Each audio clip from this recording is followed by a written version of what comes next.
Hello friends, फिर से स्वागत है एक नई वीडियो में। फ्रेंड्स, आज की वीडियो में बात करने वाला हूँ किस तरीके से आप सैमसंग डिवाइस में आप जो कॉन्फ्रेंस कॉल को इनेबल कर सकते हैं, मतलब कैसे कॉन्फ्रेंस कॉल कर सकते हैं। इस वीडियो के अंदर यही बताने वाला हूँ। तो अगर इस चैनल पर पहली बार आए तो चैनल को लाइक, शेयर एंड सब्सक्राइब करना मत भूलिएगा।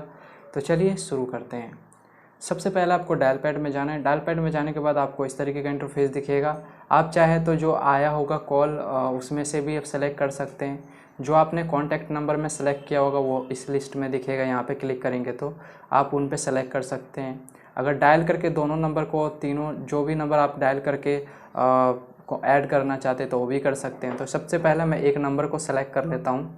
फॉर एग्ज़ाम्पल मैं इस पर कॉल कर देता हूँ। मान लीजिए ये आपका फ्रेंड का फ़ोन है, तो आप देख सकते हैं अभी ये बोल रहा है। अभी जैसे ही लगेगा कनेक्ट, उसके बाद आप प्लस पे क्लिक कीजिए।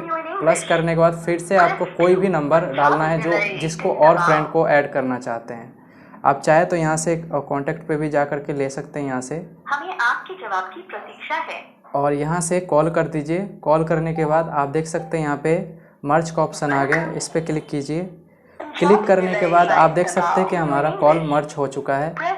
इसी तरीके से आप अपने कॉल को मर्ज कर सकते हैं। तो फ्रेंड्स, आई होप कि वीडियो पसंद है तो लाइक, शेयर एंड सब्सक्राइब करना मत भूलिएगा।